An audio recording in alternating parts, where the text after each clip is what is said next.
My name is Dennis Stadwoody. I'm chair of the ABA Family Law section. So it's a pleasure to have you guys here in Las Vegas at our first CLE. I did want to make some preliminary announcements just this morning, and I'll be out of the way to get to your fabulous presentation there. I want to thank our corporate sponsors for this program, Art Risk Financial and Insurance Solutions, SoberLink, and to our platinum sponsor, Markham Accountants, who was here to say just a couple quick words after me. I do encourage all of you to enter our sweepstakes for a chance to win $100. You can use your Event Essentials app by visiting some of our sponsors out in the foyer throughout the conference, and you'll be entered into that raffle. Also, for any of you looking to possibly send any associates or young lawyers to our Trial Advocacy Institute, that's to take place July 23rd through the 29th in Kansas City, Missouri. It's a full week, and we have flyers in the foyer as well if you're interested. Without any further announcements, I'm going to introduce Kim Pia from Markham, who is here just to say a few words about his business.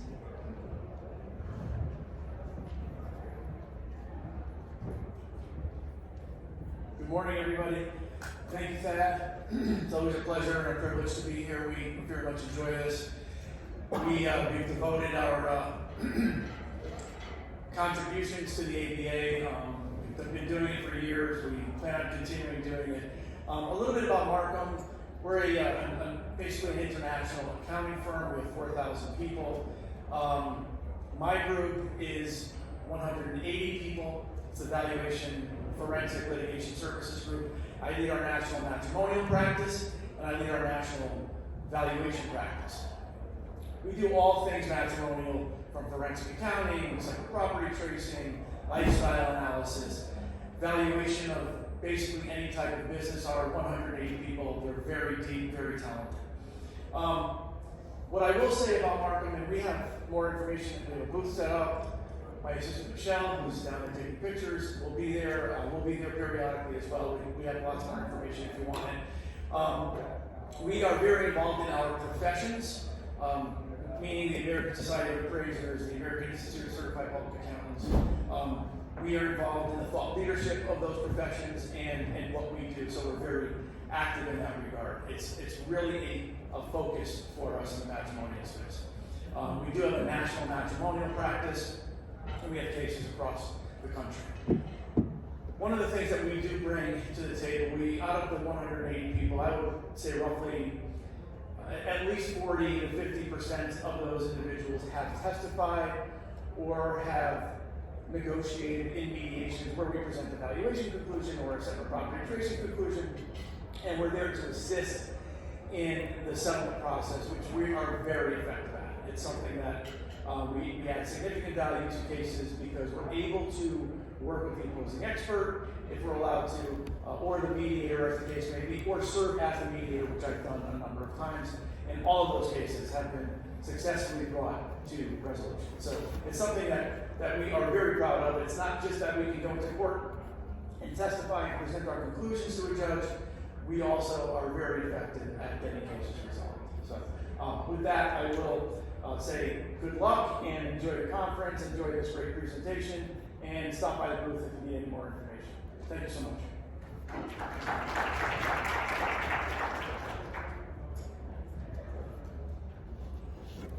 Good morning, everyone. My name is Jason Pika, and I'll be your moderator for the next 2 hours. So you'll have a lovely opportunity to continue to hear me talk, as well as with these panelists. Before we begin, I have 3 more announcements, as well as an announcement of our own. And I want to do the exciting one initially. The exciting announcement is that for the next 2 hours, this will be a very interactive presentation.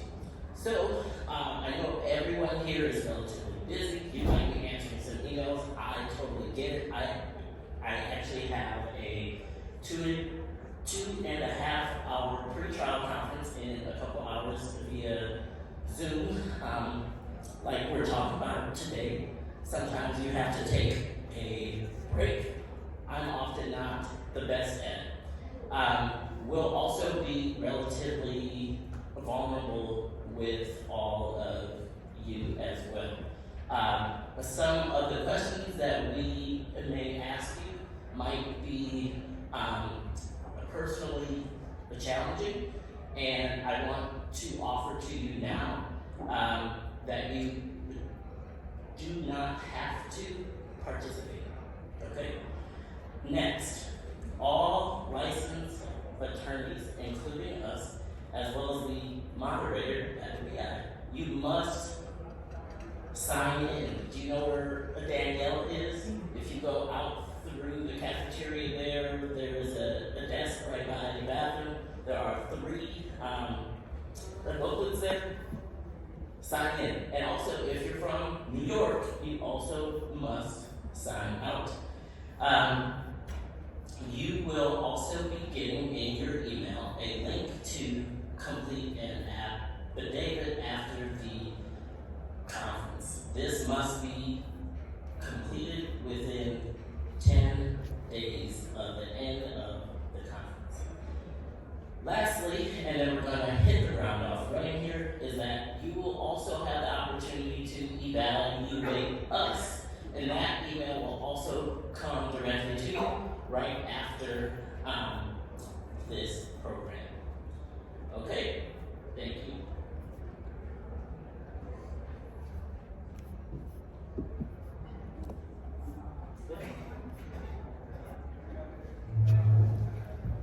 I'm just going to stand up so people can see who's talking. That might be a little bit easier since we're a little bit distant from one another. My name's Dr. Julie Gindeman. I'm a reproductive psychologist, and so I am the mental health person that's here today to help with this panel. And before we start, or actually as we start, I wanted to do some polling of the group. And when I say polling, I know it's early morning, so we're going to stand up if this is you, and you'll stay seated if it's not. So, who here is carrying stress with them today? Stand up if it's a yes, sit down if it's a no. If you're not, you're dead. That's All right, and just you can take a moment to look around. That's the majority of the room. Can we do the next one, please? Okay. Next one. Who feels like they need a vacation, but doesn't feel like they can take one? Stand up for yes, stay seated for no. Or maybe you feel like this CLE conference counts as a vacation because they still also work? Yeah, okay, I see you all, I see you. All right, last one, which is not on our slides. How many people are considering quitting or have considered quitting in the last year? Yeah. All right. I wanted to thank everyone for their vulnerability in that. All right. Next, we're going to do an exercise.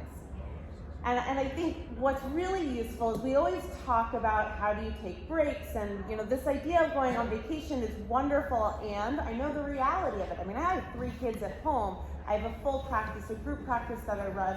I'm pretty busy. I don't always feel like I can go away. And I'm able to get restorative things that I need throughout each day. So I want to teach you a couple of things to help give you some of those restorative tools that you need.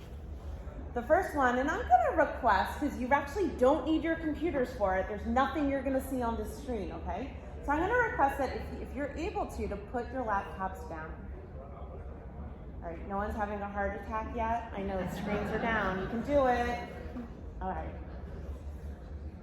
What I'm going to teach you is an exercise that I teach a lot of my clients. I wish I could take credit for figuring it out. I can't.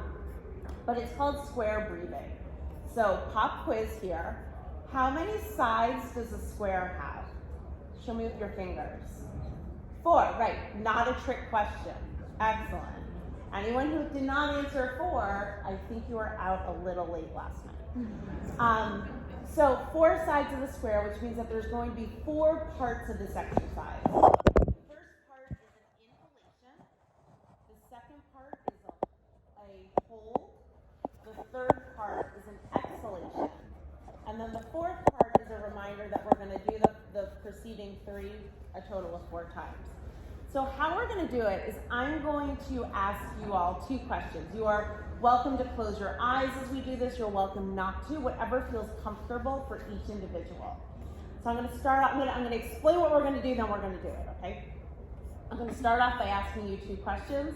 One, you'll show me with your fingers. The other, you'll just keep it in mind. I'm then going to walk you through the square, okay? So that's the inhale, hold, exhale, and I'll walk you through it 4 times. Then I'm going to say, okay, on your own, and you're going to walk yourself through that square, that inhale, hold, exhale 4 times. After that 4th time, I'm going to ask you 2 more questions, same 2 as the beginning, so no surprises here. And then we'll come back to place. Does that sound okay? Okay, cool. Bear with me, right? Psychologists, we do these things. All right, so I invite everyone just to get comfortable in their seat, as comfortable as you can. I invite you to close your eyes if that feels okay, or to keep them open if that feels okay. And just let your breath settle.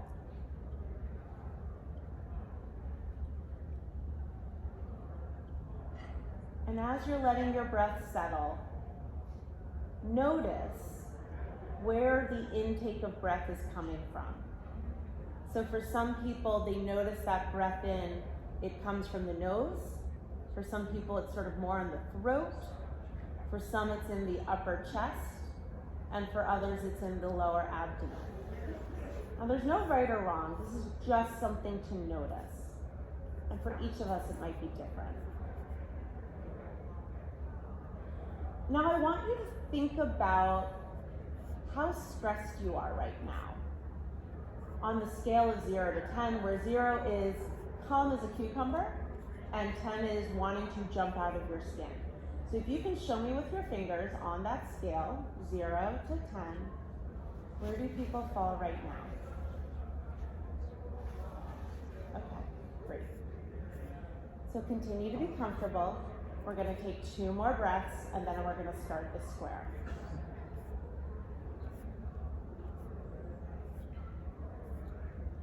Inhale, 2, 3, hold, 2, 3, exhale, 2, 3. Inhale, 2, 3, hold, 2, 3, exhale, 2, 3.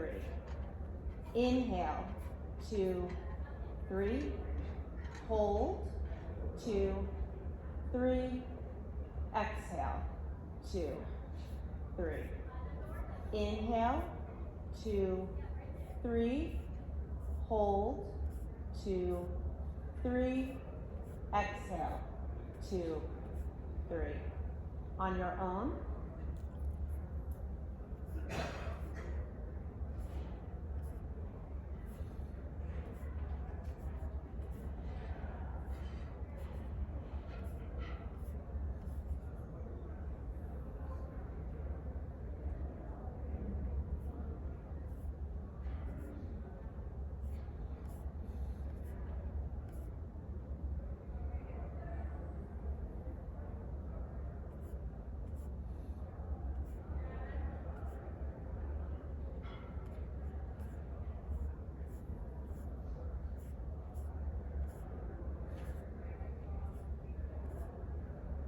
Let your breath settle into whatever pace it feels comfortable.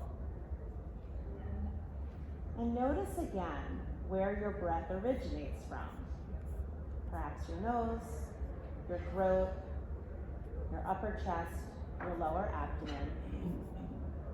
Notice if it's the same or different. If it's the same, that's fine. If it's different, that's fine. And now let's think back to that scale from 0 to 10 in terms of how stressed you feel in this moment.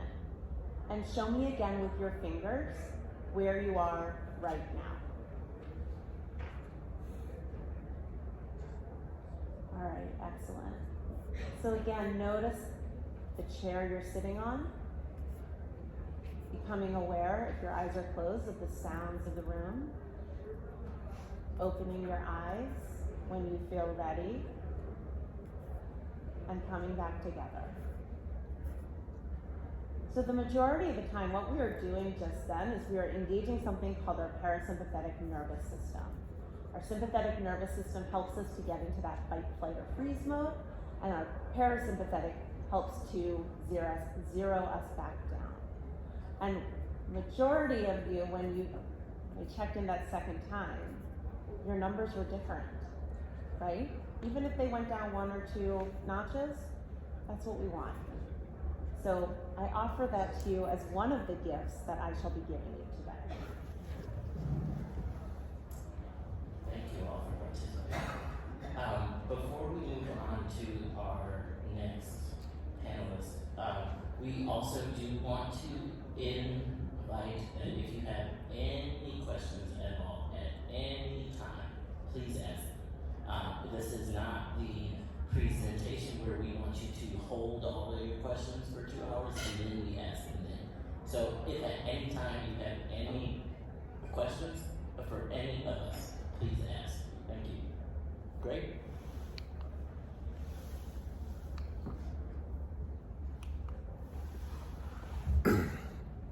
Hello, family. My name is Gray Robinson, and by way of introduction, there's a little biography in the materials that you got, but I wanted to explain that I'm a 3rd-generation trial attorney. I have a brother who's a judge in North Carolina, and I have a brother who's a bankruptcy attorney in Louisville, Kentucky. If you would think that practicing law would be in my DNA. However, in 2004, I had a nervous breakdown. They call it burnout now, but it was a situation where after many years of stress, white knuckling it, and just trying to hang on, maybe one day it will be better, I woke up and I couldn't get out of bed. And ever since that day in 2004, I've been on a mission to try to find out what happens to lawyers when they burn out, or anybody when they burn out. Went on a spiritual path where I've been with 3 international spiritual leaders, actually in their inner circle, living with them for years. And also been trained in a lot of different modalities on how to help stress and how to manage stress. So the buzzword these days is resilience. And so just, you don't have to answer me, but what to you is resilience?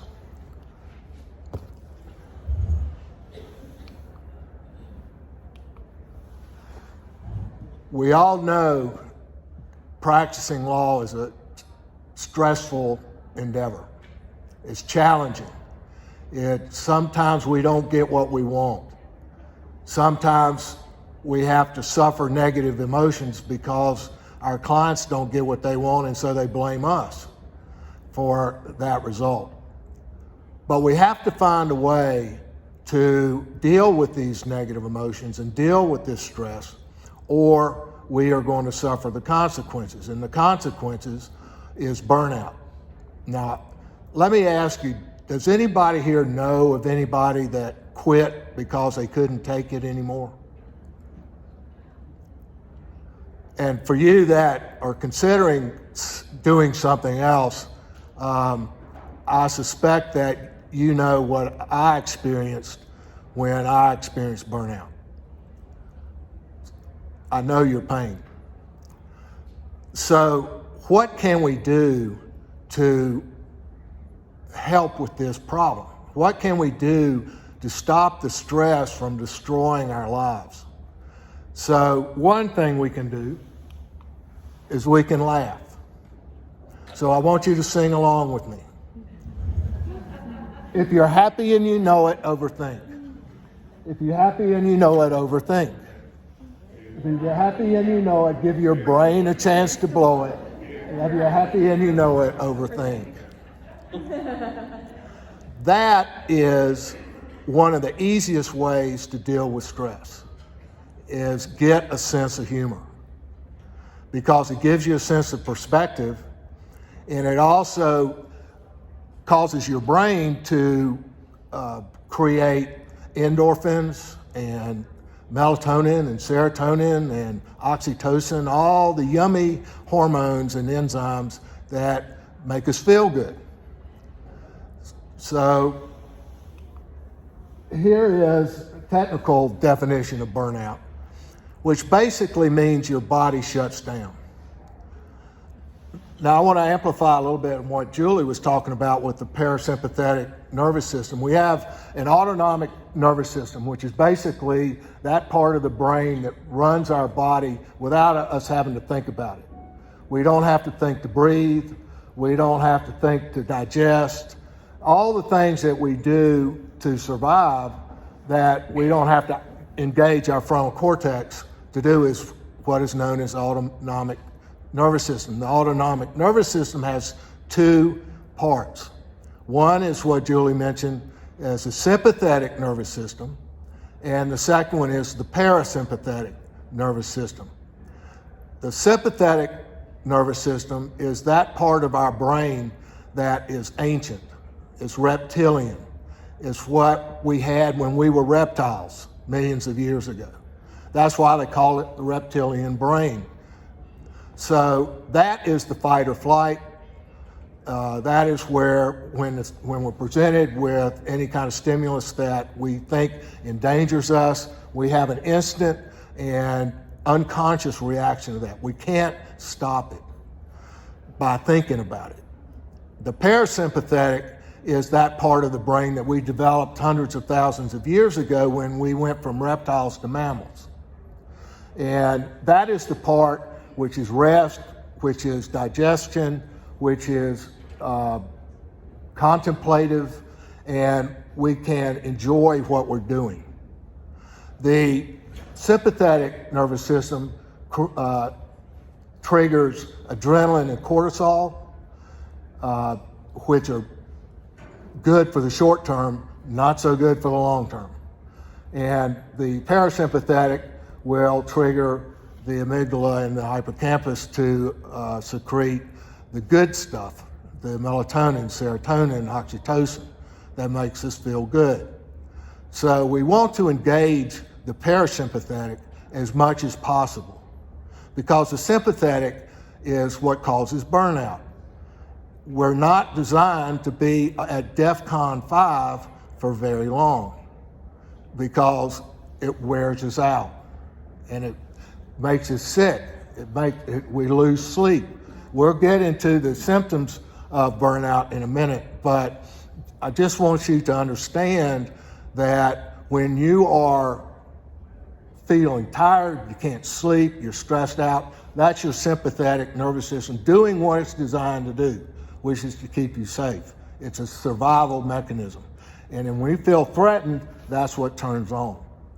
When that threat goes away, then we can activate the parasympathetic and we feel better, we relax, we can go to sleep, and we can enjoy life.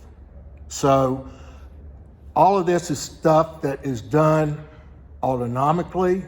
We don't think about it, and you can't stop it. You just have to. There are strategies that we're going to show you that will automatically engage the parasympathetic so you can enjoy what you're doing. You don't have to be afraid of the results. You don't have to be afraid of not making enough money. You're not going to be afraid of being a failure. So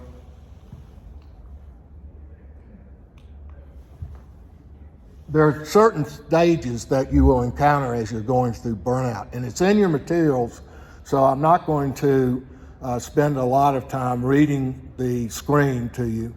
I know that because you're here, you're really incredibly brilliant anyway. So just look over it in the materials you got in the handouts.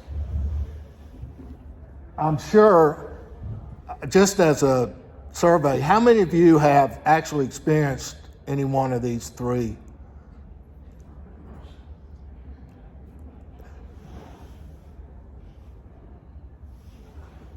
I'm not quite sure why we have all that, number one, but just go with it. Here we have some more stages of burnout. If you've experienced any of these, please raise your hand.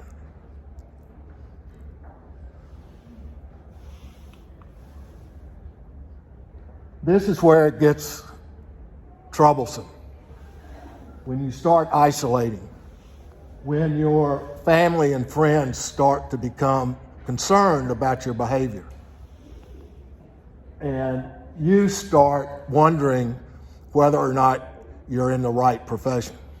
You lose your confidence. You lose your self-esteem.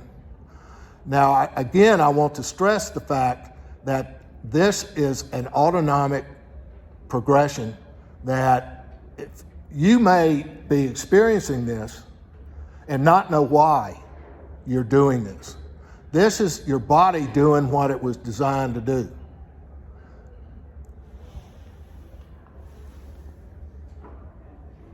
And so in the end, you get to total burnout, and like me, you can't get out of bed because you can't stand the thought of going to the office or meeting with clients or doing the 1,000 things that you have to do every day. There's also something called traumatic exposure response that's also in your materials. And this is just another layer on what happens to lawyers when they spend their life in the stress mode, in the sympathetic nervous system activation mode. So if you've ever had trauma in your life, and trauma is a wide range of things that are unpleasant. You could have been injured. You could have witnessed somebody being injured. You could have had unpleasant childhood. You may have had unpleasant marriages. I've been divorced twice. So being a family lawyer and being divorced twice isn't a good plan. But the problem with burnout is that the interpersonal relationships become problematic, and you don't relate to your partner anymore, and they don't relate to you. So this underlying progression that's going on, which ultimately ends up in having a nervous breakdown, is something that's, again, completely natural. You're not making any of this happen consciously. It's just your body reacting to its environment. I know that one thing that all of you have in common, and all of us up here have in common, is we care about our clients. We care about what happens in the family law system. We care about what happens in our lives. We care about our families. The problem with it is that this compassion is sometimes can be detrimental. If we care too much, if we take everything personally, if we lose I can distinctly remember losing a procedural motion, and I thought that I had totally screwed everything up. But that's the mindset you get into with when you're going through burnout. You don't have any sense of perspective. You don't have anything to think about other than, oh my God, I've failed. And so when people get to that stage, then they need help. These are some of the signs of traumatic exposure response. Now, things like trauma exposure can be anything from a violent, catastrophic event, like you've seen somebody like an automobile wreck or sexual abuse or emotional abuse, or it could be something that I call the drip, drip, drip of everyday practice of law. And over a long period of time, for me it took 27 years, but it finally got there to where my burnout was complete. So if you have any of these symptoms, you might want to consider doing some of the strategies that we're going to recommend to help you stop that progression.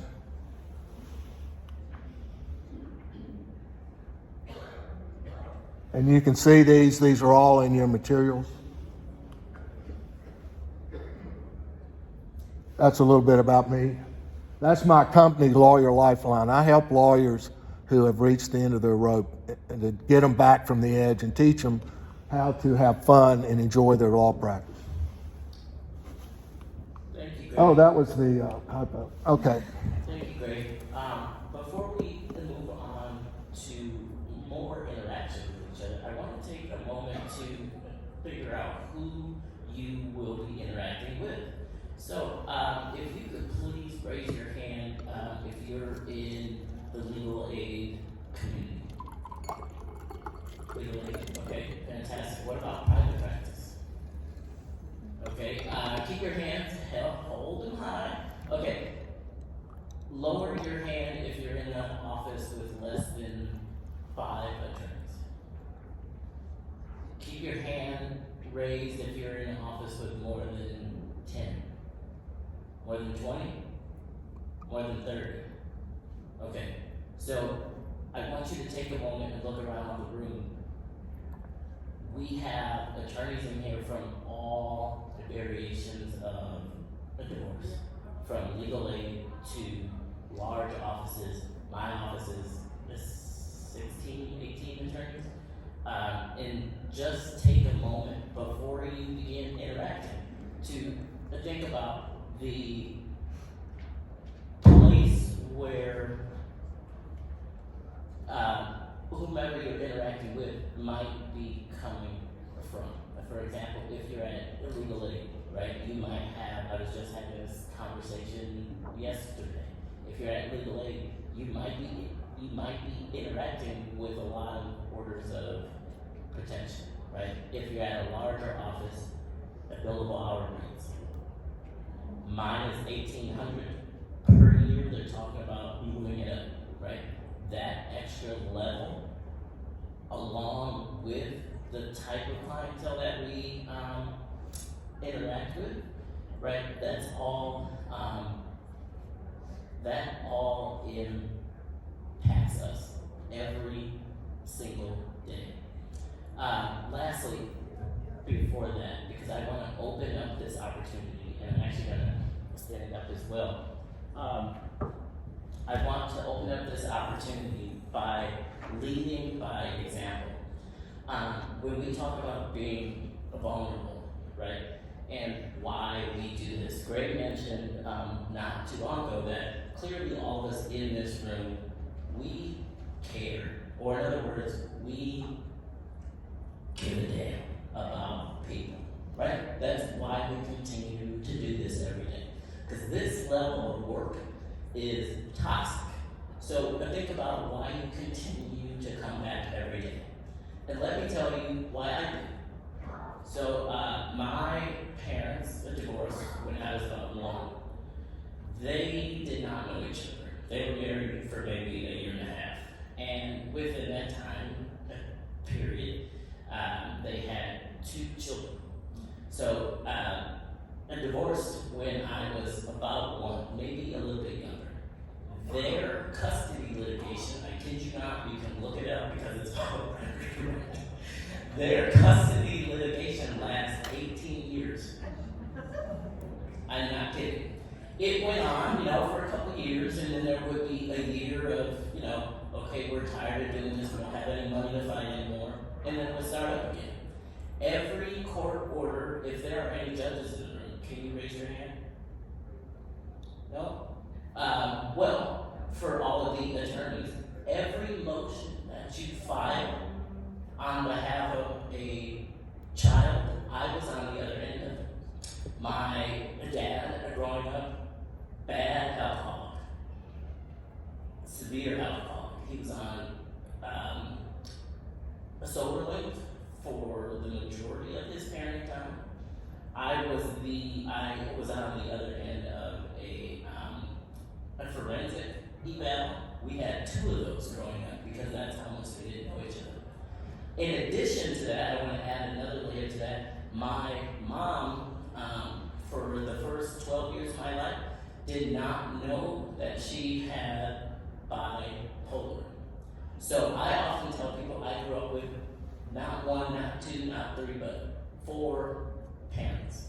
2 moms, 2 dads.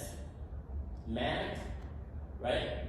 And then alcoholic, or is he not drinking today? So coming from that, I can tell you I also had 2 GALs growing up, one of who did nothing. My life completely changed though when I had another GAL when I was about 11, 12, who actually cared. And that's exactly what we're talking about. But now that I'm up here talking about this, I also wonder what my GAL number 2 was going through personally in order to change my life. And then, because my parents don't know any better, my biological dad remarried for 16 years, and then he got a divorce. Then my mom was married for another 20 years, and then she got a divorce. So by the time I had graduated undergrad, I had lived through 3 divorces. I've been dating my girlfriend now for 3.5 years. Marriage for me is nowhere in sight. because I really don't know what a marriage looks like, but that's why I have chosen to divide it, because that's what I know it looks like, right? Anyhow, this is a practice that, as we spoke about earlier, takes a lot out of you, and I also want you to think about, now that I have been vulnerable, I'm not necessarily asking you to come up here and just lay it all out, right? But as we move on to Ms. Monica, to just think about the people that you're going to be interacting with and what they are bringing to the table. Good morning. I am Monica Denisio. I'm a family law trial lawyer in Oklahoma City, Oklahoma. I'm a second generation lawyer with about 8 or 9 other family members who are attorneys who also thought I would know better than to fall into some of the things we've talked about today. But I feel so passionate about it. I have led a state bar initiative, and so I'm really excited to be here today talking to you all. Before I get up and present this hypo, I want to note Jason made a great point. When you put yourself in the lawyer's shoes, you know, we take care of the clients, we know what they're going through, we obsess over what they're going through, we analyze what they're going through. They're not thinking about us. They don't know, they don't care about the effect it has on us, even if they're good people. They wish us well, but they are not thinking about the effects this practice has on our health, on our wellness. They care that we can get in, we can do the job. Most of them hope they never have to see us again after their case is over.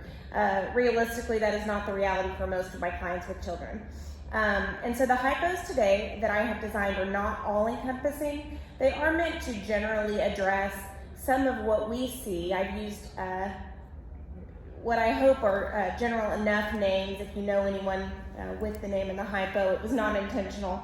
But I've created them to reflect some of what I see daily with my colleagues, some of what I hear from bar members who want to help but do not want to further alienate their colleagues by helping. And so when I pose these questions, how can I help?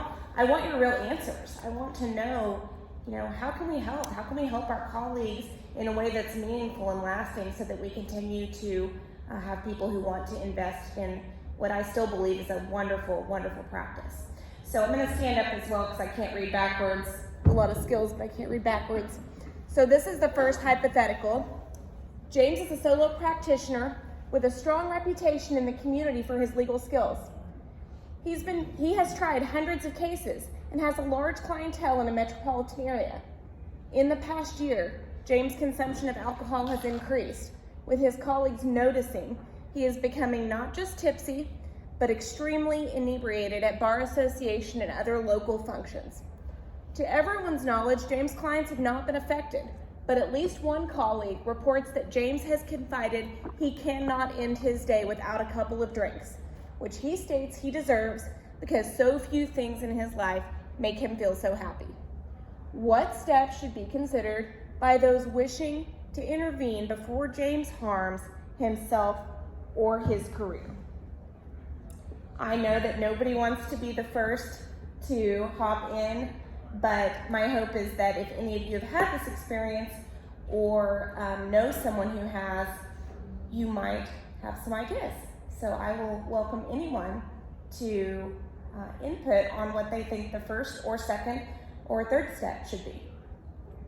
And you're welcome to pitch in, even if you don't know anyone who's experienced this. You don't have to share with us that, like, oh yeah, 2 years ago I dealt with it. That's okay. Maybe to get you going, how about you turn around and talk to your neighbor? And shake another hand, shake a hand next to you. You heard that as a kid, right? I'll say something. Oh, here we go. Fantastic. First of all, we all know what a couple of drinks Hold on. We'll come back to you once everybody's wrapped up. But thank you, everyone. If you could please turn around or turn to the person next to you, talk about the prompt.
Come back.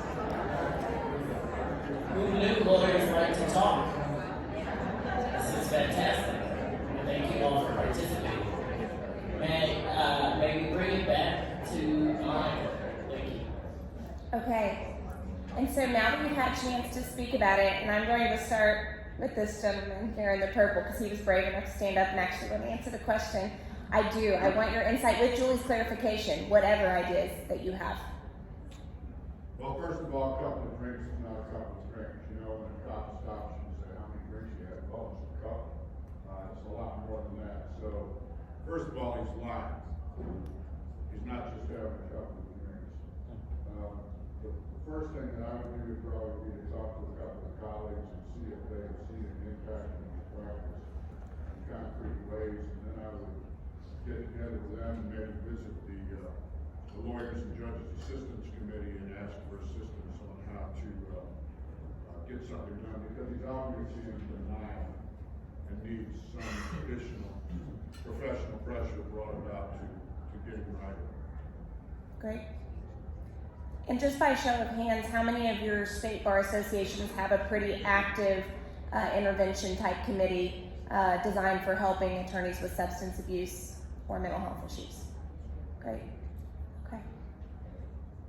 Any other input on how you help a colleague like this? Yes, ma'am. I think also if you were to approach the person, maybe not start with, something like, I noticed you have drinking problems. Sure. But just start with your own story or family members, I know things have been stressful, they sure have for me. I know that, 5 years ago, whatever it is, explain your own story.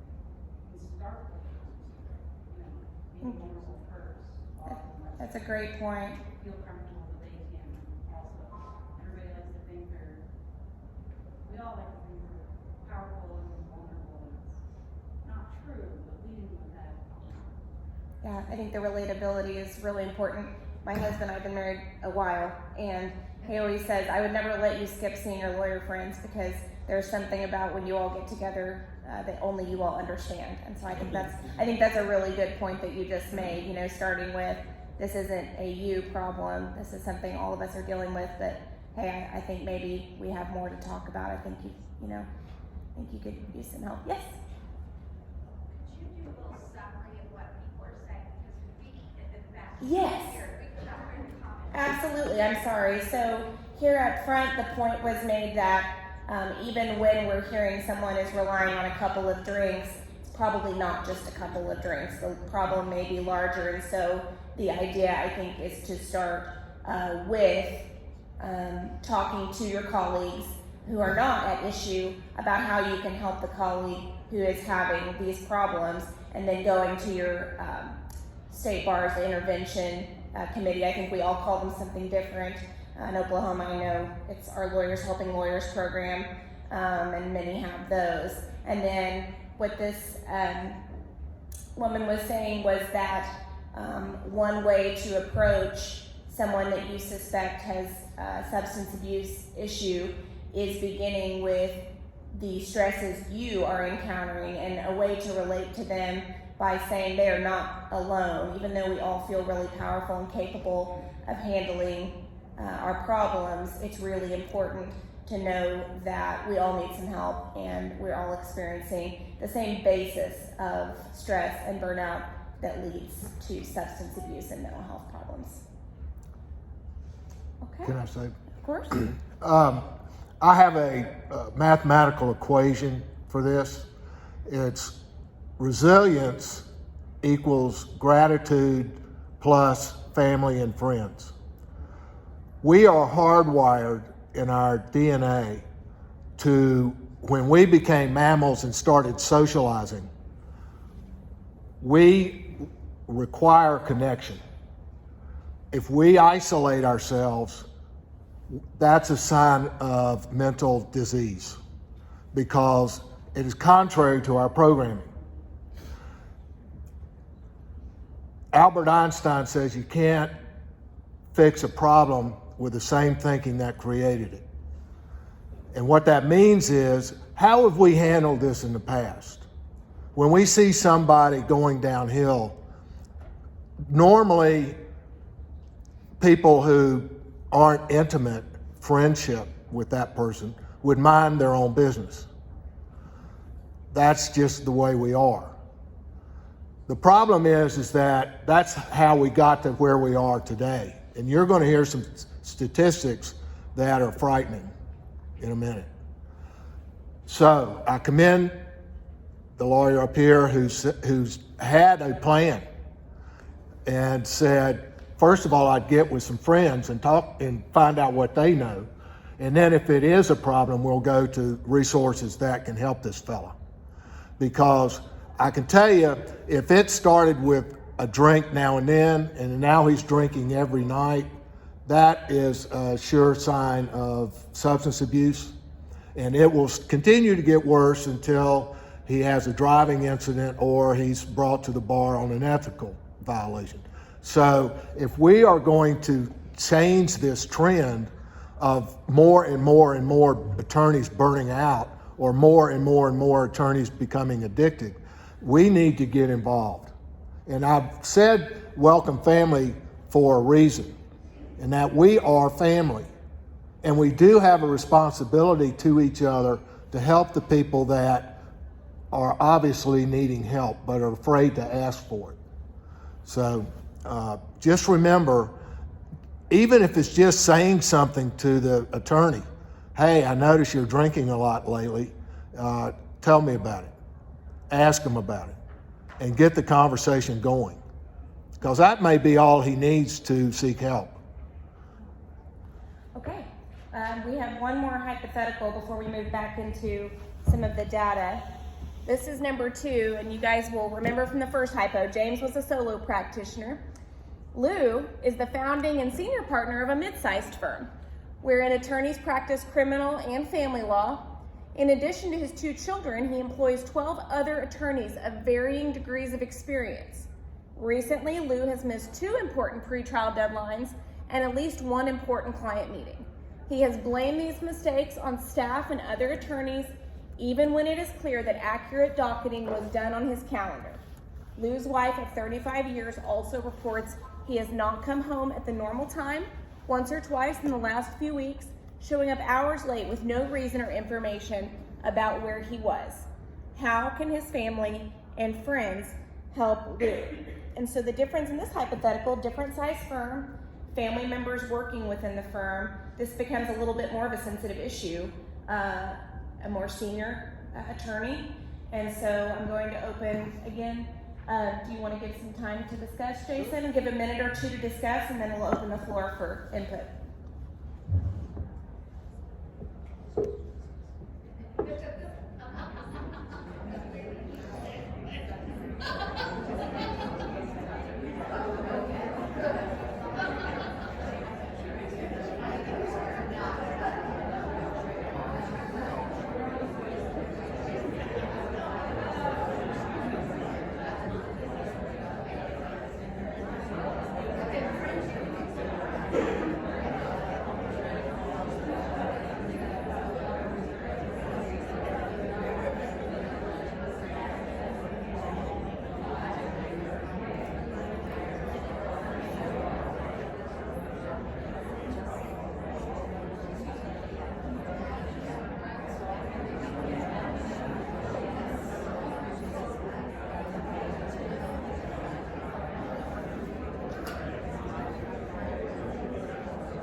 I think we're right on time.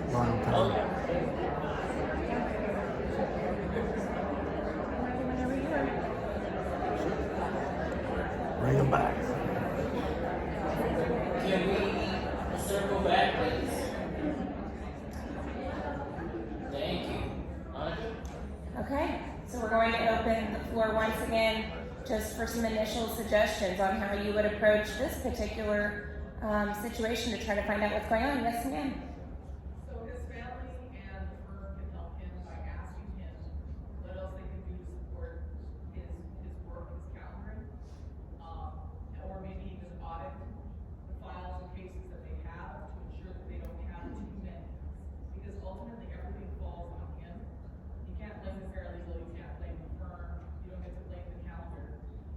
It falls on you as the attorney. So if the family and the firm are involved, you need to check in with him and make sure he's okay and that he's not sinking, because everybody's hanging on him. It's a great point. The one she made is that as the senior and founding partner, all the responsibility, not only as the lawyer, comes back to him, but for the firm in general. And so additional support is probably needed if things are starting to get missed. As a more pointed question, how do you address the concern that maybe he's starting to keep routinely a different abnormal schedule and be absent from things that he would normally be attending? Yes. I'm sorry, I'm gonna sound like the son of the divorce lawyer. If I was his wife, I'd be tracking his phone. I think he's got a girlfriend. Okay. You think he? Okay. I mean, it doesn't always mean, drugs and booze. So that's a really good point. So, and the hypo is general for a reason. The suggestion up here is that perhaps he's having an extramarital affair or something to that effect. And that could certainly be true. I would remind the hypos are written to address what effect it may have on not only him personally, but on the practice. And so that's a really good point, is if it's just a personal issue, or if it maybe is is intersecting with something that affects his ability to practice appropriately. It's a good point. Anybody else? Okay. I think we're ready to move into the next section.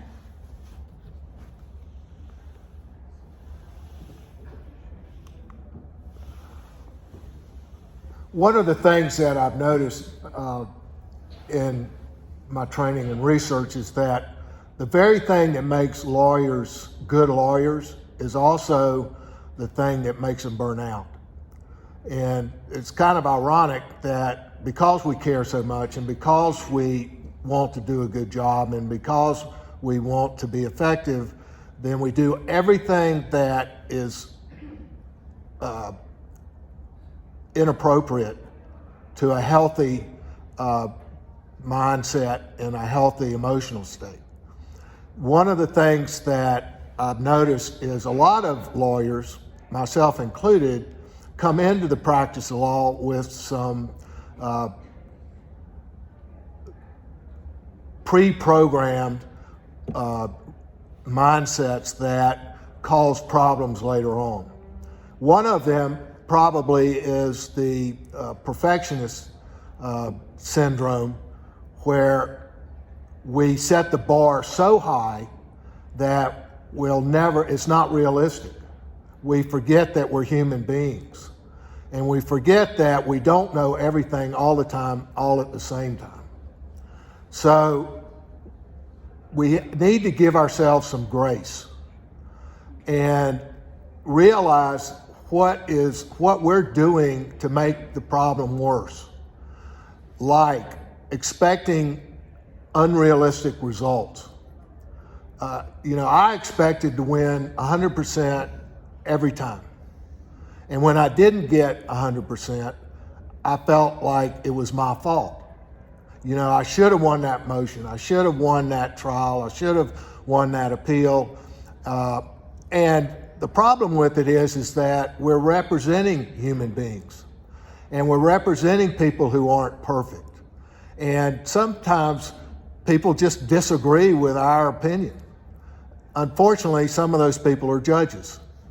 And so even though we're convinced of our cause and that our clients deserve everything they ask for, when judges disagree with that, we think that we failed. And that can be a traumatic event depending on how emotionally attached you are to the results. So it's very important to remember and to step back and focus on the fact that you've done the best that you possibly could under the circumstances. The true definition of success has nothing to do with results. The definition of success is making the attempt, doing the best you can, doing everything you can, and be satisfied with whatever happens. The people I've noticed that are, for example, my brother, who has practiced for almost 50 years and is a judge now, he doesn't get emotionally attached to what happens. He is attached to doing the best he can and being the very best lawyer that he can be. And he's about as well-balanced an individual as I've ever met. I don't know why I didn't get that gene, but that's how you can manage what I call the mind field, MINDFIELD, that we are constantly navigating to determine whether or not we're miserable or whether we're happy. And so just remember that some of these things are pre-programmed before we ever became lawyers. Because think of it, in high school we had to be the top of our class. In college we had to be the top of our class. In law school we had to be the top of our class to get a high-paying job first year out of law school. Or we had to pass the law exam, the bar exam. So excel. And then we get thrown in the deep end of the pool. And we have to deal with people. And that is a chancy endeavor at best. And so just remember that if you are any of these things, if these are things that you grew up with, if these are things you programmed yourself to do, then just remember to have some grace, and remember that by the fact that you're here, you're successful. Because if you were failures, you wouldn't be practicing law. Now, some people choose to go in different directions, which is success in and of itself. But don't beat yourself up so much, because that is one of the biggest contributing factors to burnout. Could I add one thing? Sure, please. At a practical level, I am an expert at this 100% expectation of winning. And I learned about 5 years ago that I get so invested in my case preparation that inevitably when it doesn't go the way I want it to, I have one trusted lawyer colleague I can always call after a trial, and I can walk through everything I did, and she objectively can bring me back to sometimes it just does not go your way. Is there anything you could have done differently?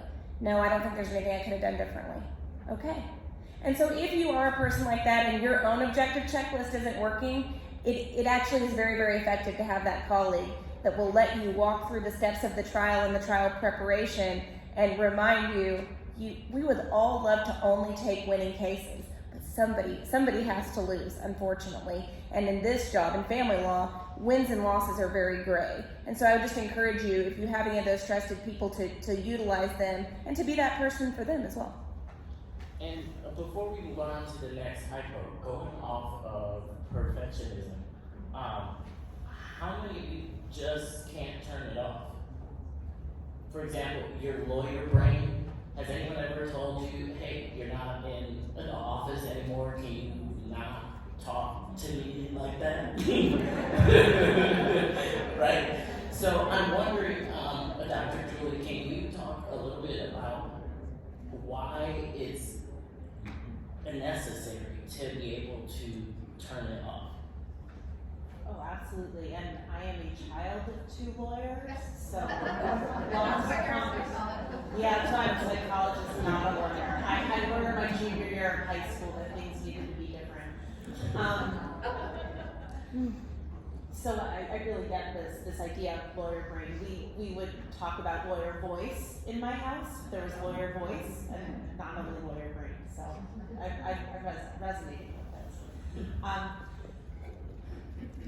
think one of the reasons that it's important to turn it off is because it is so easy for anyone who is a professional to be so tied into that professional identity. And so I would look at it as a matter of identity, that what we do is not all of who we are. And parts of our identity are about the relationships we have. So for example, I'm a wife, I'm a daughter, I'm a mother. Those are my relationships. I'm a friend, I'm a colleague. I'm a psychologist. That is very much a deep work identity for me. I'm an advocate. That's another deep identity for me. But it's also really important that I have other identities, like I'm a first-degree black belt in Taekwondo. Don't mess with me. But other parts to who I am. You know, I'm someone who can be silly. I'm someone who can be compassionate. I'm someone who loves a good dance party. So really being able to tap into some of these other parts of ourselves, rather than rely on that one part of ourselves that does bring us a lot of joy. And I think anyone who has been a parent or has taken time off of work, doing something brand new, parenting is one example of that. I know, again, for myself and for many of the people I work with, going back to work is the place where we feel more competent, especially when it's dealing with a newborn and we're not feeling so competent there. So going back to work and being in that part of ourselves, that identity that we have, where we feel really on top of things, where we feel really competent, where we feel really knowledgeable. And of course, that's a really lovely part of us to have, but it's also really important to have other parts. Like, what is the part of us where we can be curious about things, where we can learn new things, where we can stretch ourselves, where we can try things we never thought that we would try. thank you very much for that. And because my girlfriend is not here, I want to continue to be vulnerable. Just as an example, because like it was mentioned earlier, humor is important. So I'm going to give you, you're just going to be able to laugh at me after this. So, like I mentioned, my girlfriend and I, we've been dating now for 3.5 years, and of course, she's talking about marriage, right? And I'm like, okay. So anyway, we've been going to couples therapy now, to try to figure out what's next, right? I encourage that, and believe it or not, prior to practicing law, I was a therapist for children. And I learned very quickly that I don't have enough empathy, and so then I went to law school. And so I'm walking home one day, it's about a 20-minute walk. I'm on the phone with a client. I'm running late. I'm 10 minutes late to couples therapy. And so, get there, we're chatting it up just a little bit, and then the therapist looks at me and she says, Jason, what did you just hear? And I had not turned off my lawyer brain yet. So before I knew it, I told her exactly what you just heard. Very rude. I didn't mean to, but that's just an example of having to have the opportunity to turn it all off. It's very much necessary. And now we're going to go over to Monica for our next hypo. Okay, so this is the third hypo, and this one deals with the more particular issue of how to intervene without making someone feel as though you're jeopardizing what they want professionally. So Jane is a third-year associate, a younger lawyer presumably, but maybe not. Jane handles most of the drafting for not one, but 3 senior attorneys, including preparation of pleadings and discovery. Jane also assists these attorneys in preparation for trial, often working long hours into the night and canceling personal engagements. Recently, other young associates, her colleagues, have noticed that she's hardly leaving the office and is starting to look visibly thinner.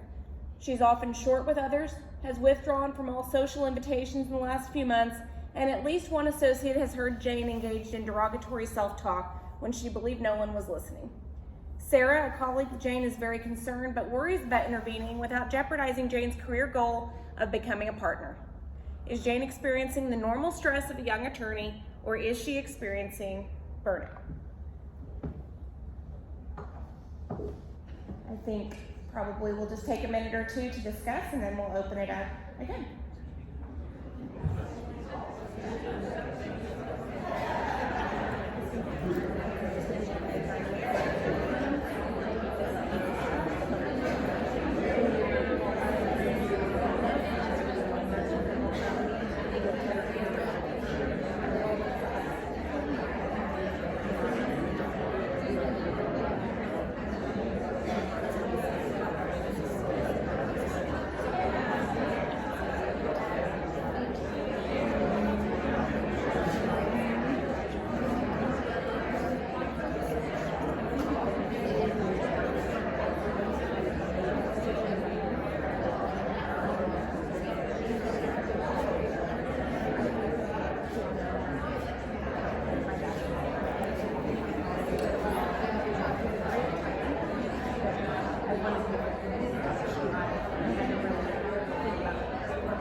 So it's a good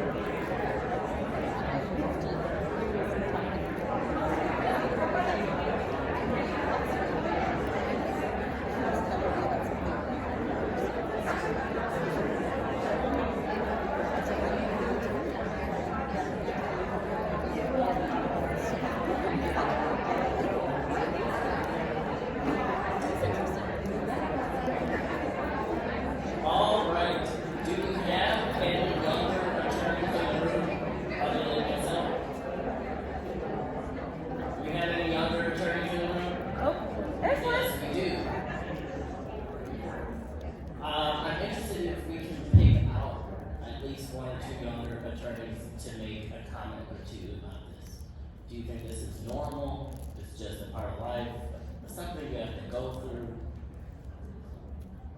I think Jane's burnout. I think Jane is burnout.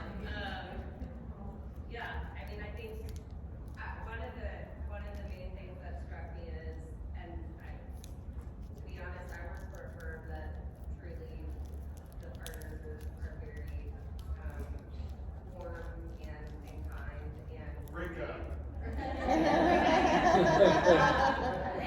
and would be receptive to hearing if something was going on. But even when you have that, I feel like when you were a younger attorney, you don't want to say that you're struggling with anything. And we don't say if we're struggling with anything. And that's not, again, it's not the partner's fault. It's just, I don't know, and maybe that's just maybe that's a me thing. Yeah, I made the comment to Julie actually that 12, 13 years ago when I was a new associate, my colleagues at the bigger high billable firms, with some exceptions like your partners, but most of them would have said this is very normal, it's just part of what you accept to be on the partner track. And when I look back, I'm even more horrified than I was at the time, because I think probably there were a couple times that maybe I should have intervened more than I did. That wasn't the path I chose. And so, like Jason said, if there's any other young attorneys or those who interact with them, be really curious to hear your comments on where the line is between the normal stresses and the burnouts.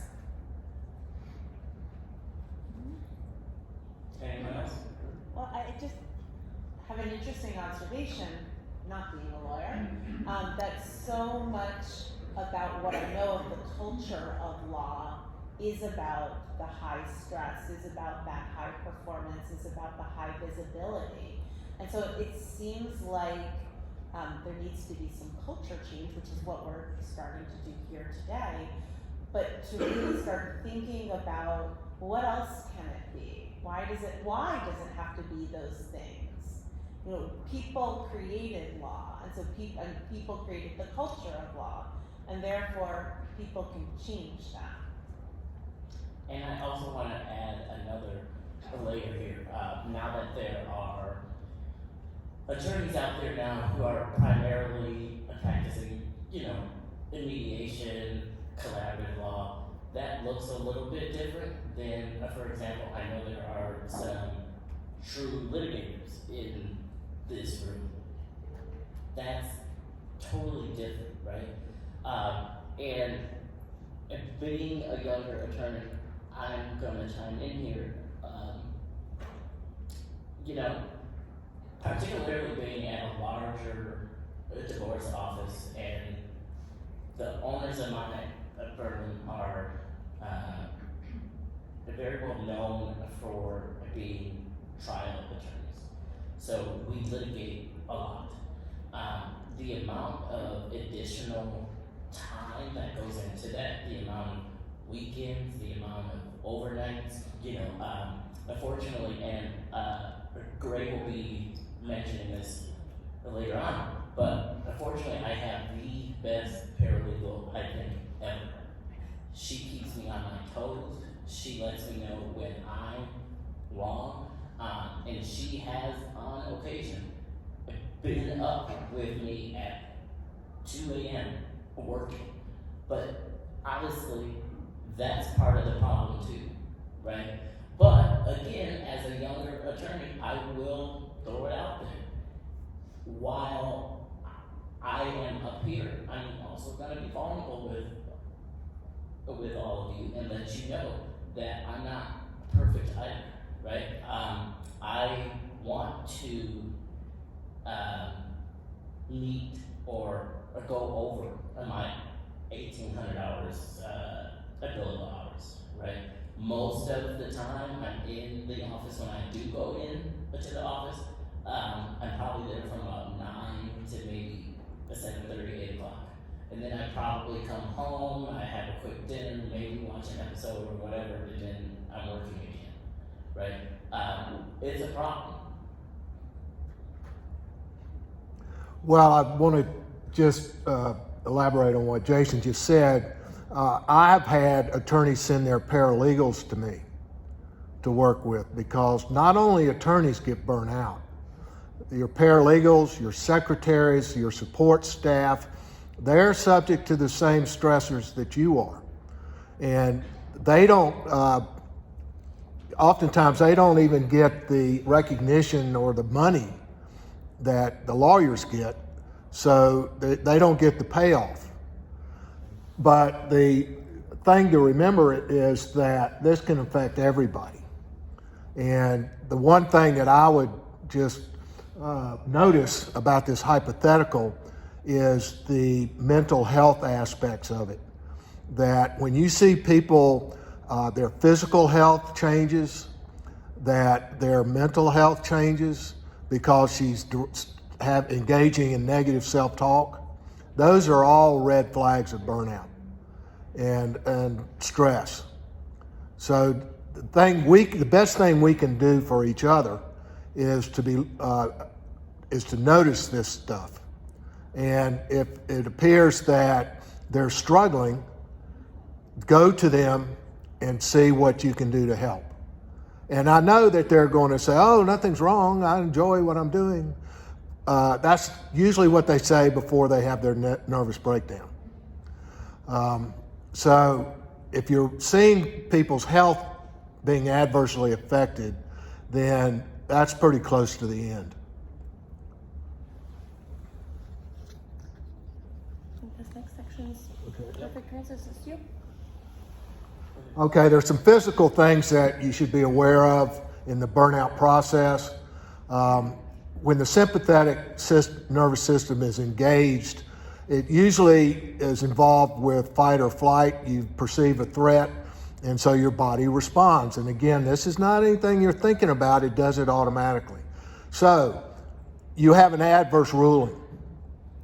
Unless you're incredibly present and conscious, a lot of people will have a sympathetic stress, nervous system reaction to that.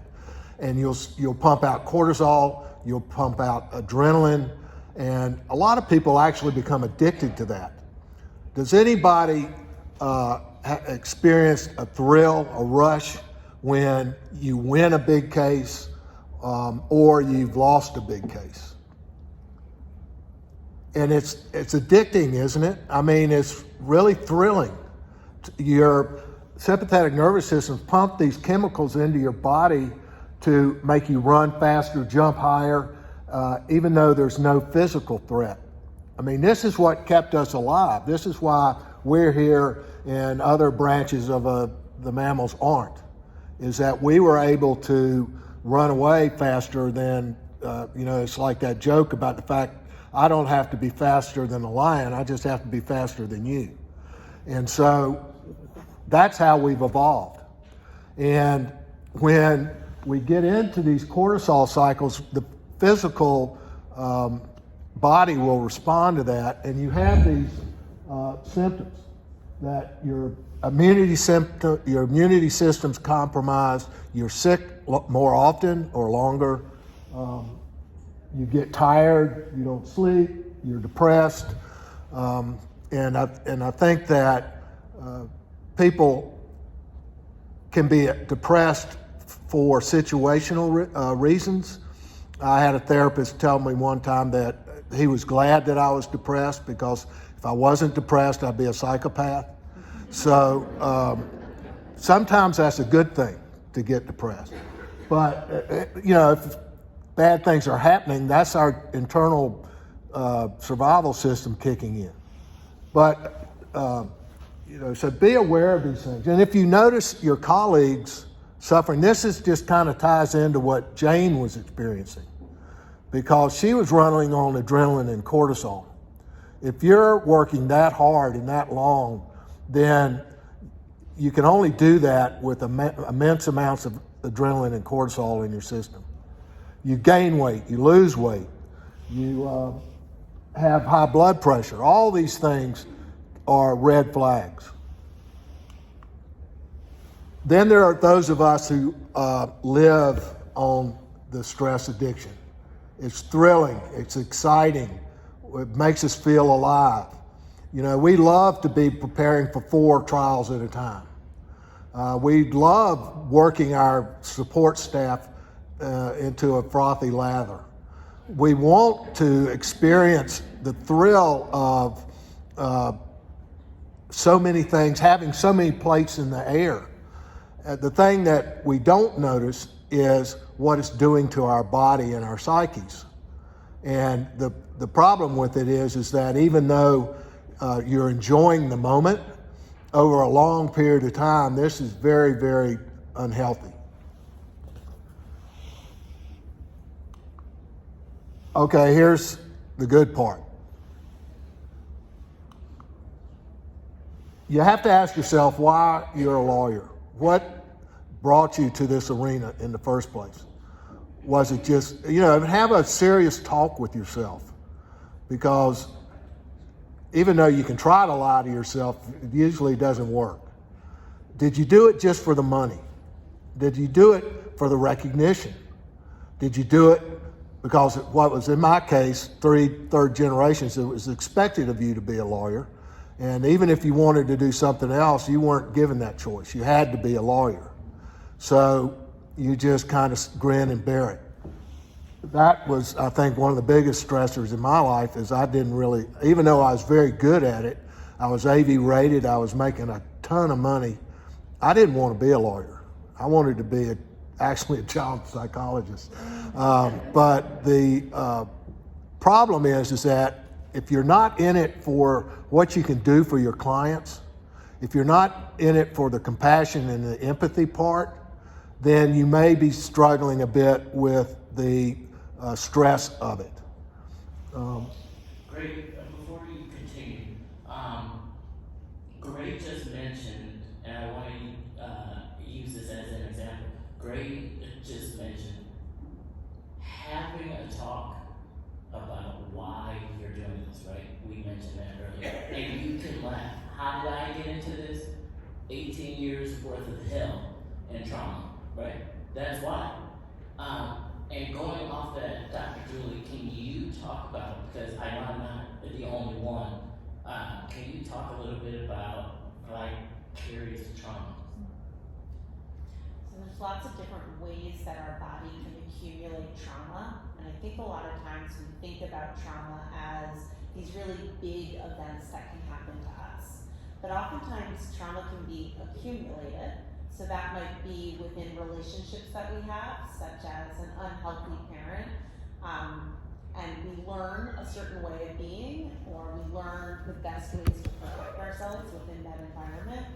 But we can also be exposed to trauma. So if we are handling divorce cases where we're getting allegations of one parent harming children and getting very detailed pictures or accounts of that can be vicarious trauma. Hearing how spouses have treated one another, that can be vicarious trauma. And as much as we like to say, oh, well, that's not happening to us, it's no big deal, I can turn it off, I can compartmentalize it, our bodies remember that. And I'm not trying to sound new agey or anything here. There's actually a lot of really good science that talks about the neuroplasticity in our brain and how neurons clump together based upon learned information. So if we are learning about trauma for others, our brain is storing that information, it's using that information, we're having emotional reactions to it, we're having physiological reactions to it as well. It gets stored in our body. So even though those might not be our memories of trauma, it doesn't mean that they have no impact on us. And I'd like to add that family lawyers are highly at risk of secondary trauma because you're subject to or prone to identifying with your clients, identifying with your clients' children.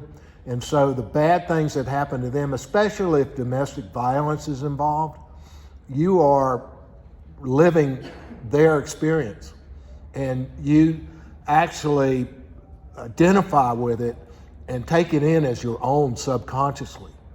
And so you can get traumatized simply by being a family lawyer and watching this stuff on a daily basis. This is what I was referring to as a drip, drip, drip trauma. And so if you're involved in a lot of cases where there's child abuse or emotional abuse involved, you can pick this up, and over the years it starts to accumulate.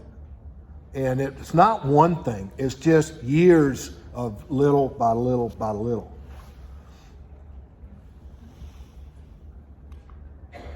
So I asked, why are you doing this? And when you can build your practice on positive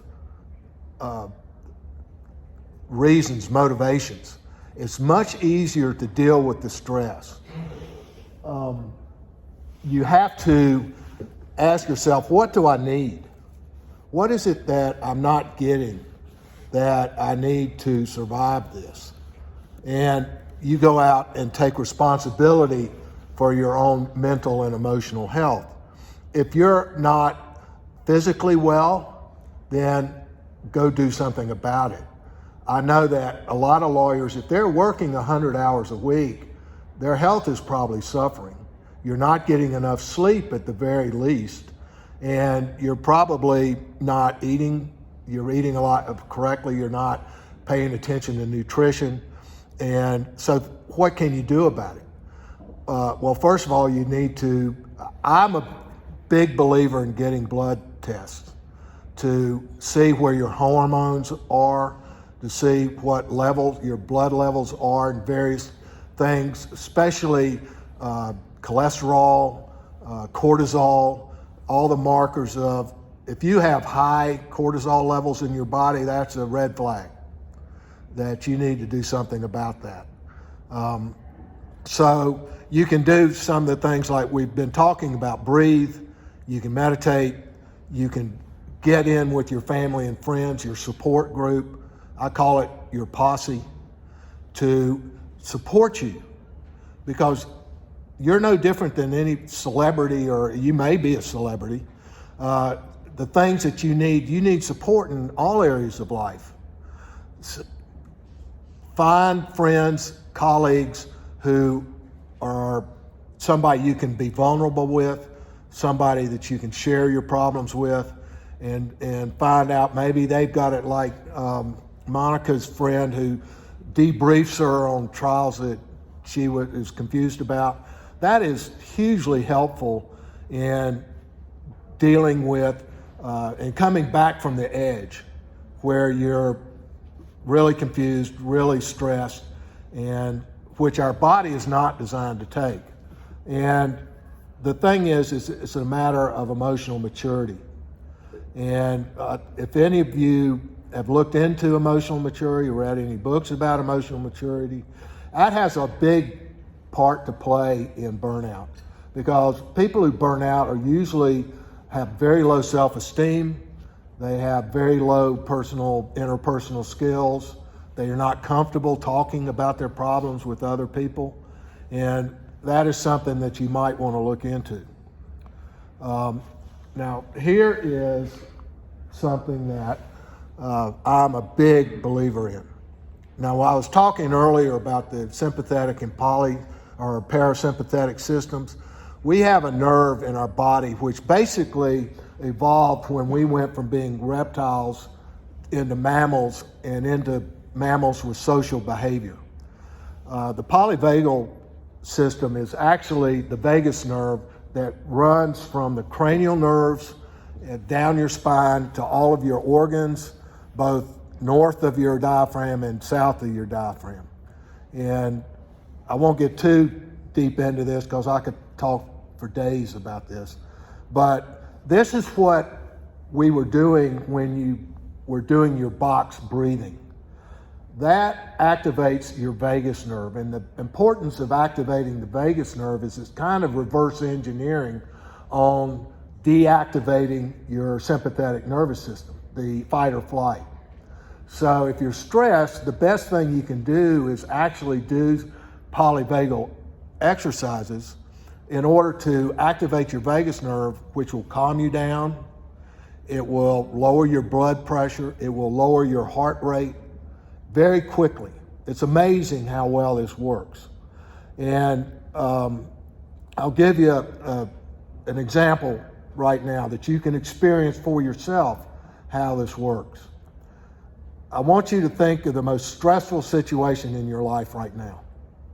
Could be a case, could be a client, could be your spouse, it could be your children, something that really is causing a lot of stress in your life. Okay, you got that feeling.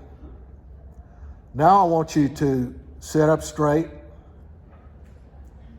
I want you to look straight ahead. And I want you to look, without moving your head, I want you to look to the left. Don't move your head, just your eyes. Look to the left until you yawn.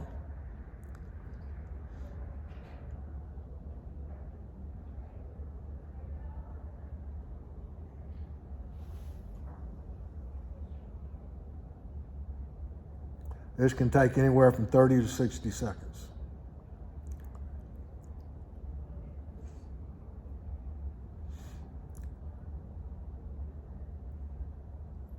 All right, now I want you to look to the right. Don't move your head, just look to the right.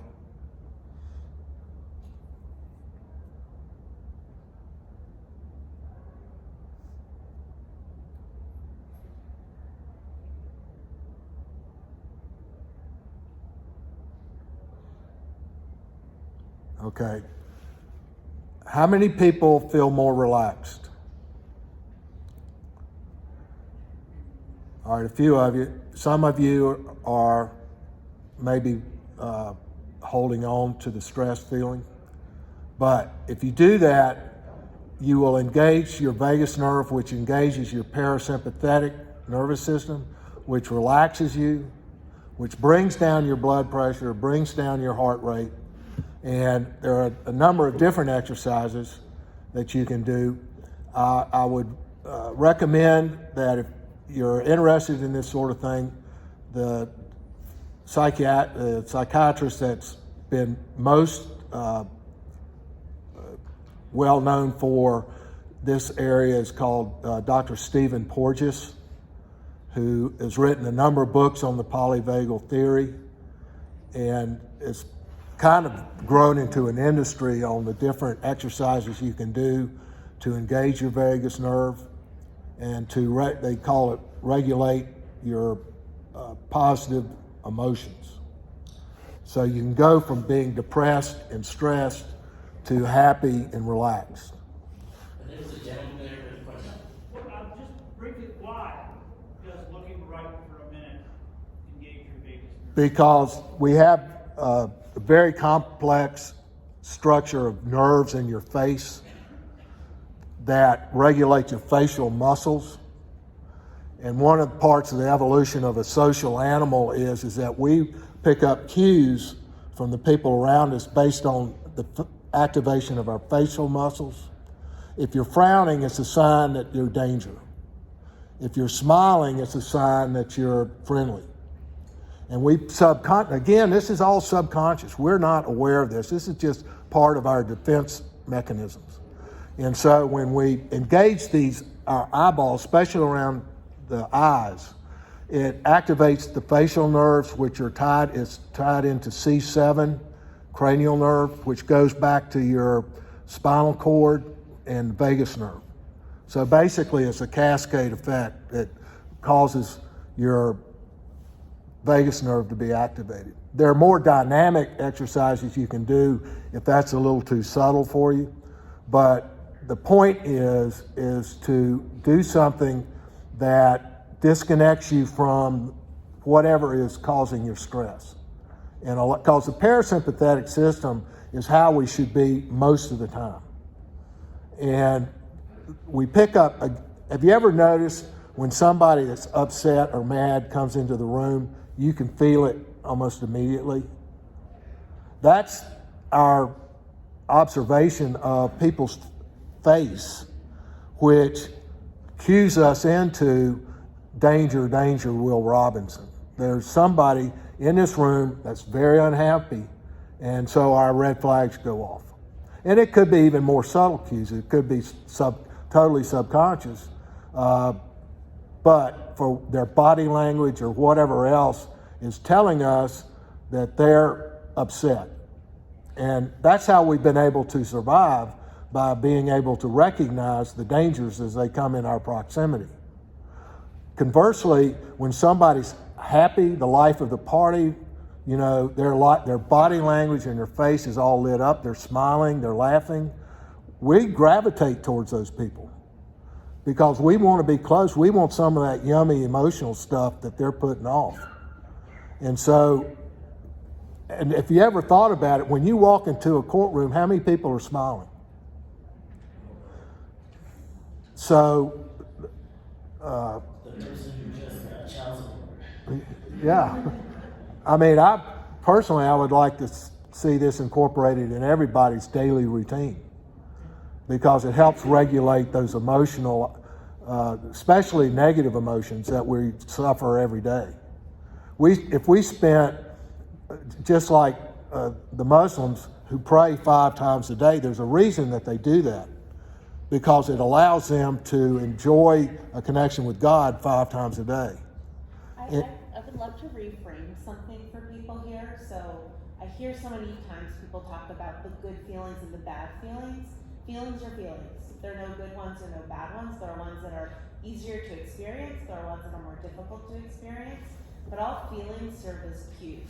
They all serve as sources of information that we can learn from, or that maybe we've learned from in the past. So it's a reframe I just wanted to offer, because I think it's that it can sort of get into a sense of toxic positivity where it's like, I'm not allowed to feel certain ways. Yeah, you are. It's normal to feel sad sometimes. It's normal to feel frustrated or angry sometimes. What do you learn from it? What is it telling you? What is your body then communicating to you that you need? You're not getting enough of. Maybe you're frustrated because you're exhausted and you haven't gotten sleep, or you're hungry. Those are ways that our body talks to us. And because we are oftentimes like brains that kind of have these bodies that try to keep up, we don't necessarily have that conversation as much. Yeah, thank you, Julie. I totally agree with that. Probably a better term would be positive and negative, rather than good or bad or right or wrong, because all of those are subjective terms and they mean something different to everybody. So it's more about how do you feel. So what are the cues that you're getting that stress you, and what are the cues that make you feel relaxed and calm? Because we're after the relaxed and calm. Just real briefly, there's a couple of things you can do. I call it rebooting, because what happens when you get the circle of death on your computer screen? Well, that's your stress syndrome. That's your burnout. Nothing's working. It's just sitting there irritating you. So what do? You reboot, turn off. That's what these things are supposed to do, is to help break that cycle. So you can do your breathing. There are lots of different breath sequences that you can do that will help you disassociate from the stress. Take 5-minute breaks regularly throughout the day to help regulate these emotions. Actually, there's something you can do that you can just rub your lips like this. It does 2 things. One, it activates the facial nerves that I was talking about earlier, and it also reminds you of when you were a baby and you were nursing, and it has a calming effect. It's critical that you pay attention to your physical health. Whether it's exercise or nutrition or getting regular checkups, you have to pay attention to your physical body. I can usually see who's having problems or struggling by simply looking at their body. You can always tell the people that are struggling because of the way their face is, their body language, And how many times do they miss work because of illness or whatever is causing their stress? It's imperative that we take responsibility for our mental and emotional health.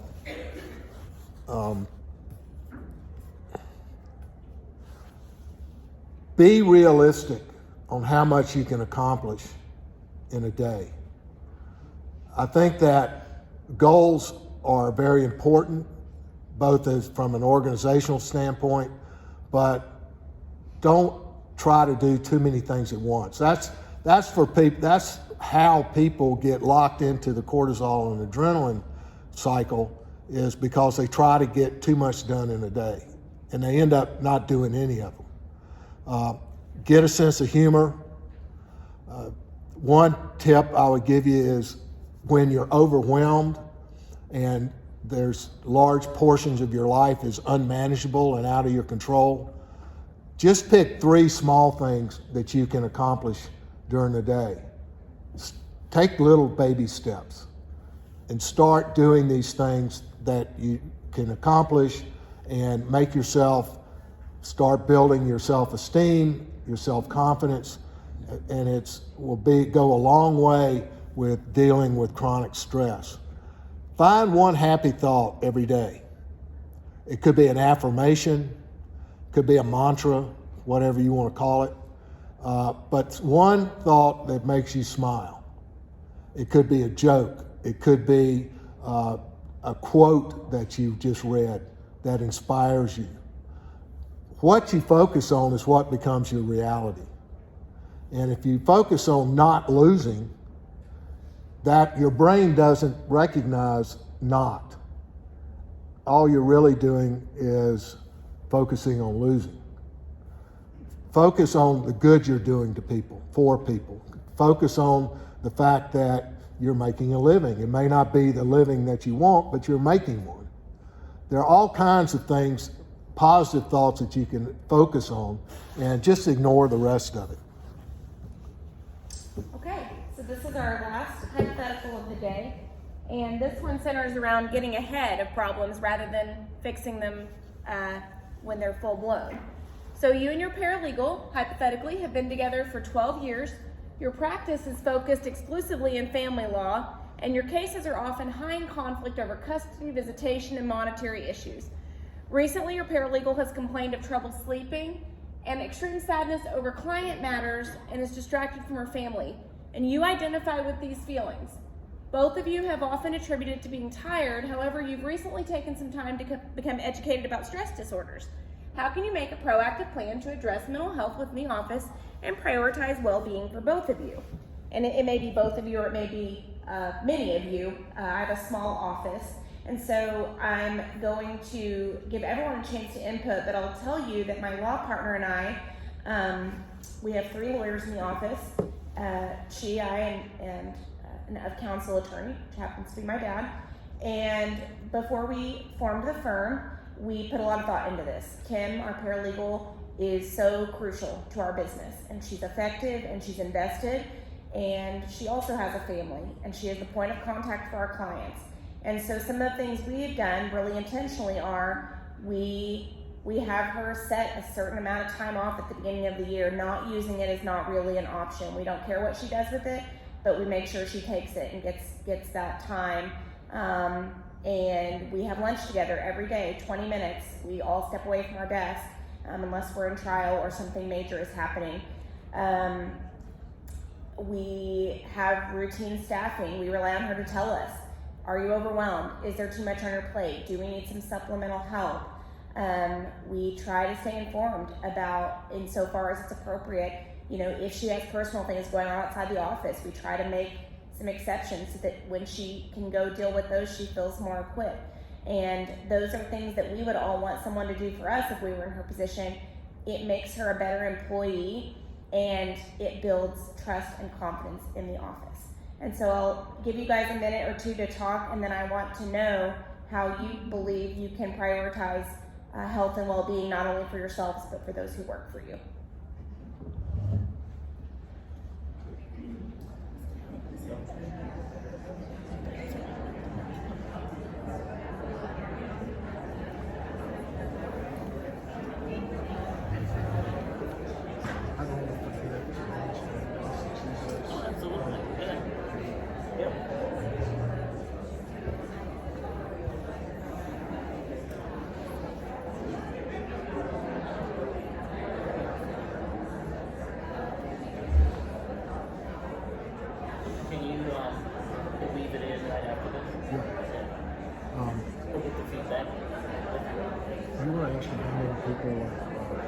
doing work on computers.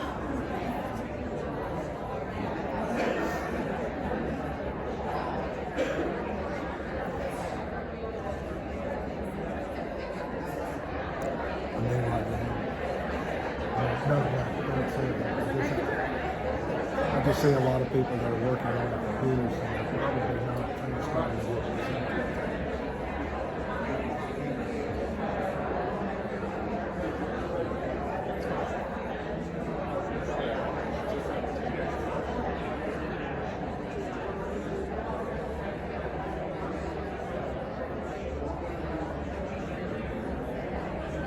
All right, can we bring you all back? We're in the final stretch here. Final stretch.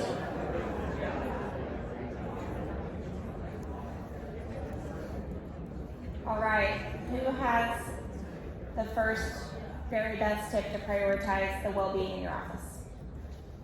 Something we could all probably use more of. I think one of the biggest things, going back to where you talk about even the vicarious trauma, because, you know, our bodies are just like our cars that are wear and tear, and basically having a maintenance, and that's gonna be a counselor. I'm a family law, obviously, but I'm also a deputy, and so I see monitoring on a lot of different scales. Having that counselor who can talk to you, that's not your family, because your family's gonna jump on your bandwagon. Having that counselor to do your preventive maintenance is one of the biggest things to help get through.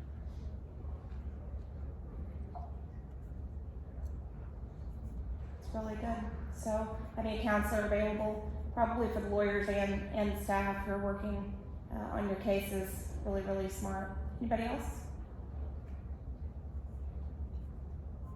Okay.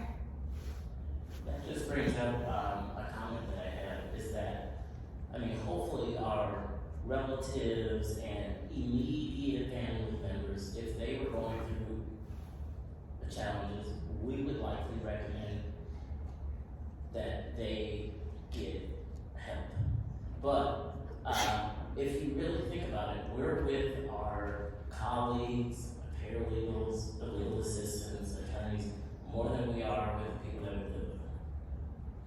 So just think about the fact that what we've been talking about for the past 2 hours happens to everyone in a law office. And just as an example, I told you guys, my paralegal is phenomenal.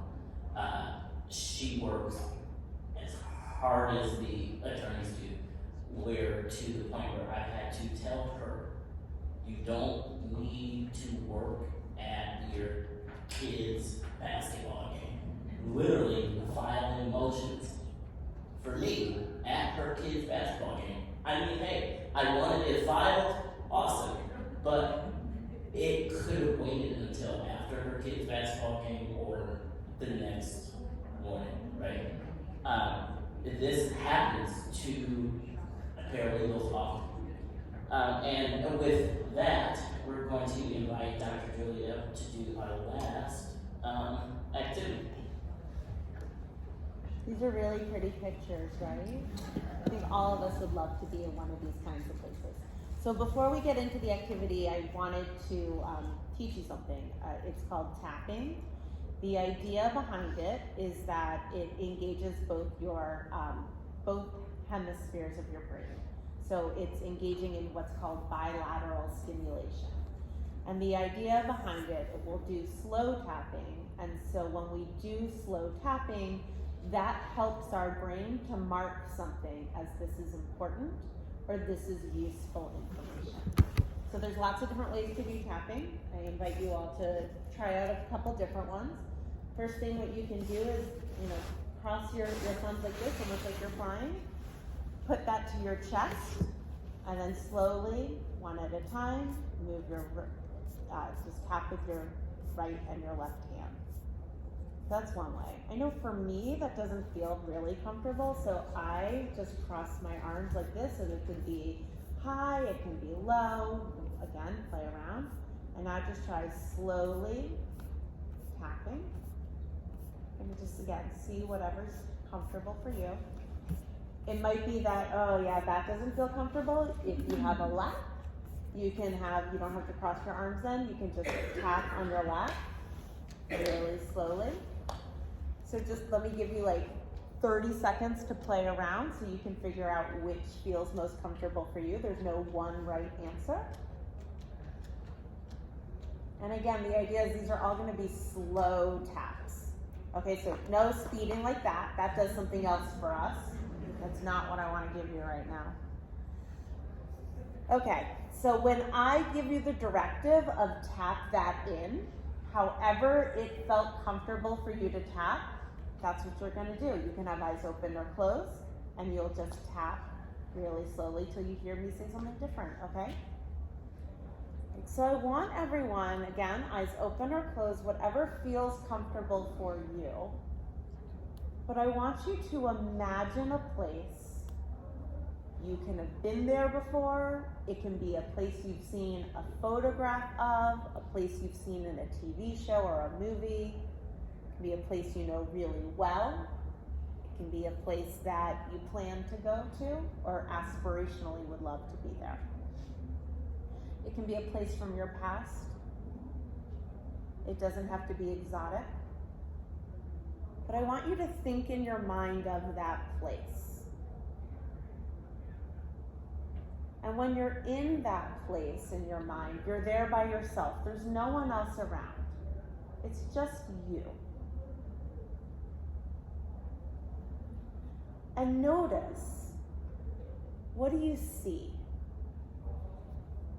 So almost like you are able to turn around in that place and notice your surroundings. What do you see? What's above you? What's below you? What's to each of your sides?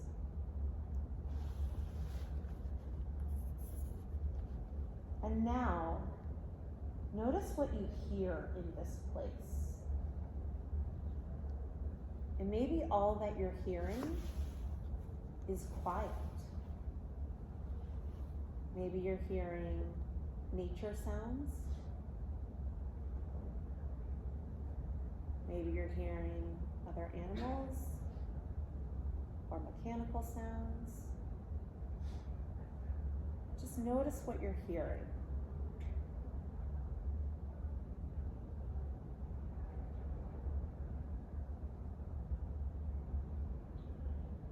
And as you're in this place, notice the smells. Does the air have a particular smell? Is there more than one smell that you can determine?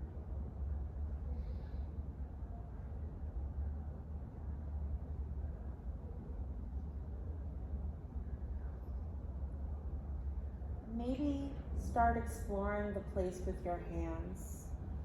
Notice, is the ground flat? Is it porous, dry, wet, soft, hard, warm, cold?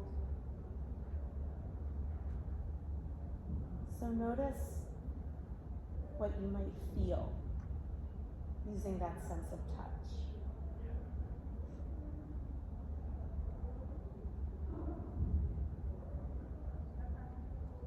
And sit in this place as you allow for the sights, the sounds, the sensations, the smells, allowing yourself to take those in.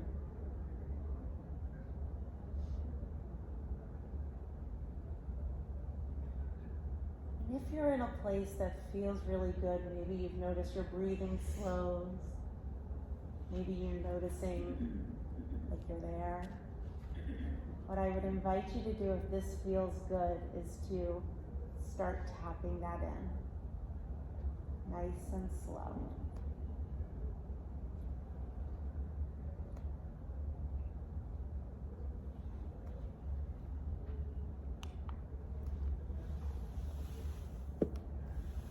And let that tapping go.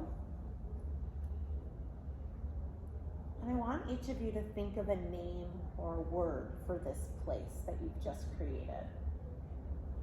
It can be a word that describes it. It can be a word that describes how you're feeling when you're there.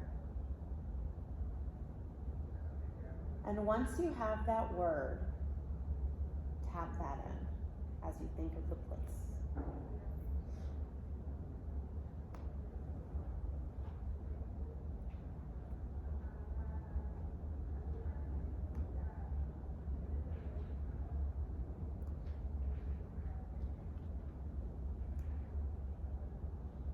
And let the tapping go. Take another several breaths, enjoying the place, enjoying what it's brought for you, knowing that you can always return.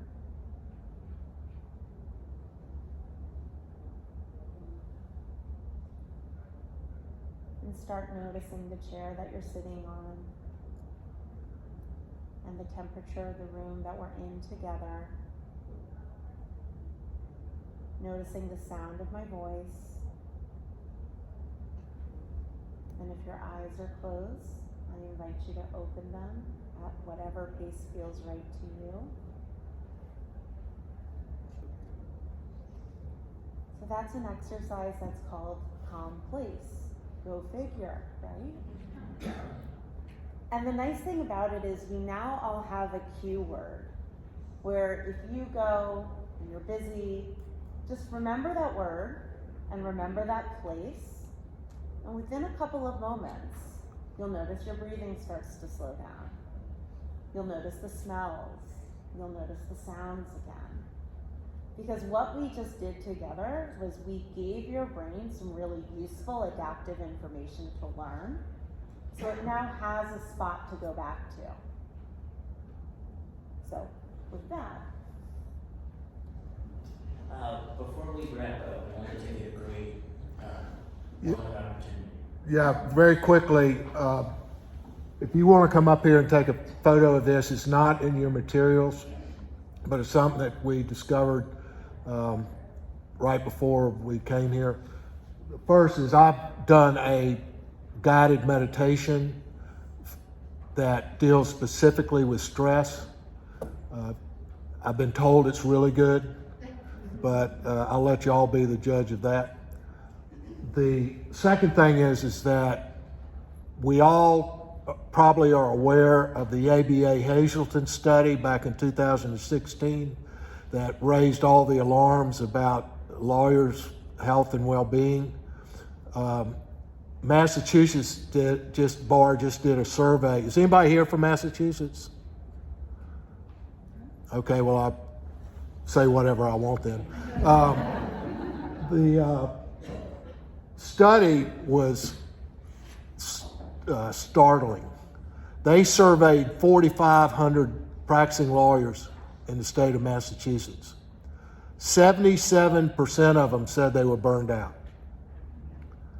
42% of them said they had a substance abuse problem. But of that 42%, only 2% got help after it was offered to them. So that, I think, is indicative of the problem. The other statistics about depression and other well-being issues are just as striking.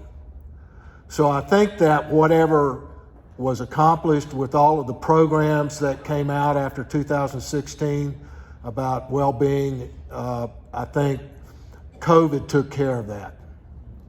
Because COVID has torn the scab off of this, and Houston, we have a problem. So I invite you to read that survey. It's pretty graphic.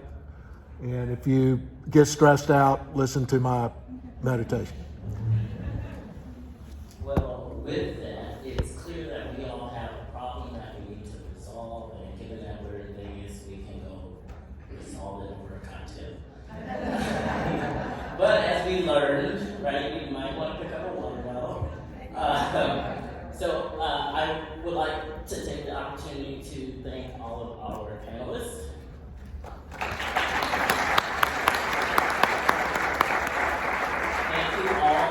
pleasure. If you have any questions, you're more than welcome to come up here. Just don't ask me about my trauma.